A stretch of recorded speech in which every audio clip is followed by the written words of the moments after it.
Welcome to our 5 on 5. Please welcome back Senator Ron Wyden. Senator, good to see you. How are you? You too. Thanks. Thanks for being here. So a lot of momentum recently regarding gun control in the wake of the Valentine's Day shooting in Florida at the high school.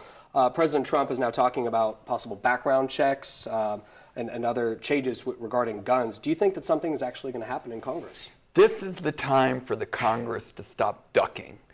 And I can tell you, and I mentioned it at the town hall meeting in Jackson County, I said, so often I'm working out here at home in a gym and in the morning, and there's a shooting, and everybody drops what they're doing and then huddles around the TV. And then after a few minutes, just goes right back, almost as if this is normal. It's not normal.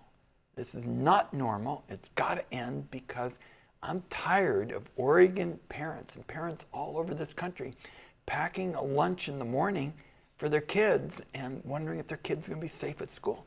Do you see Republicans giving towards Democrats on this, finding a middle ground? I think Republicans are coming to understand this is going to be people power against a very powerful lobby. I mean, the bills are essentially written already. I have proposed strengthening the background check issue. I'd like to say that there should be an airtight, loophole-free background check every time a gun is sold. Ultimately, this is not about needing to draft bills from the get-go. The bills are written. This is going to be a question of political will. The DACA deadline is quickly approaching in early March. Is there a risk that this new discussion, the gun discussion, will affect DACA negotiations? We're going to have to work on two critically important tracks, as I've indicated. I mean, we have seen shooting after shooting. We have seen tragedies in Oregon. What I've learned here in Jackson County, and I'll be conveying this to my colleagues, is that Oregonians are saying enough is enough. Oregonians are also saying it's time for justice for the Dreamers. These are young people who've spent essentially their whole lives in Oregon. They've done everything right with good grades and often working 2 jobs and helping families. So we've got to have a two-track kind of approach right when we get back, because both matters need to be addressed quickly. All right, we're going to take a quick commercial break. We'll have much more with the Senator in a moment. Stay with us.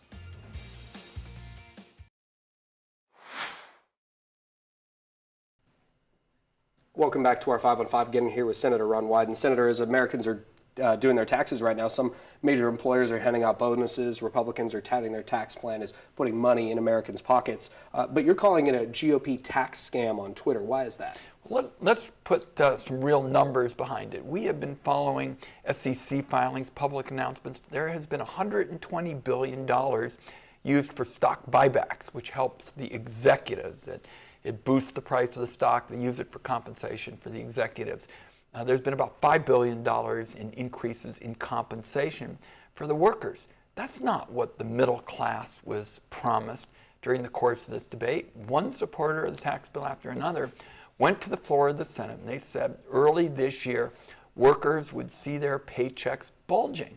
That hadn't been the case, and this, of course, is going to be debated throughout the year. I had a bipartisan proposal that would have really helped the middle class and also helped to encourage business innovation and more jobs in Oregon.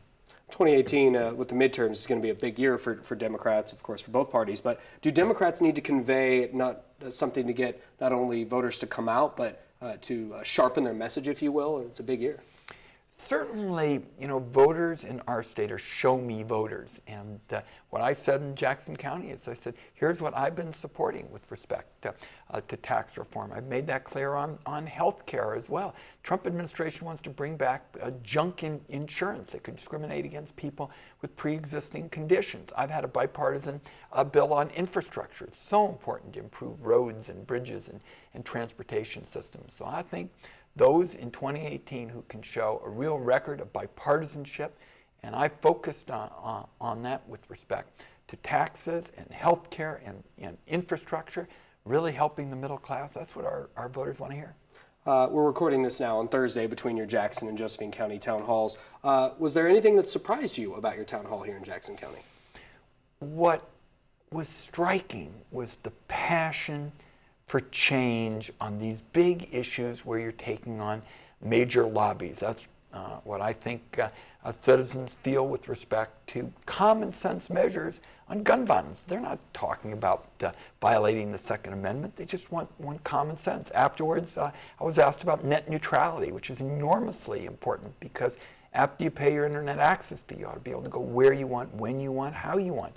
There's some big cable companies that want to upend that. So what I really felt in Jackson County was people power and making sure that elected officials listen to the voices of citizens was what was on everybody's mind here. Senator, good to see you. Thanks for having me. My pleasure. Stay with us. We'll be right back.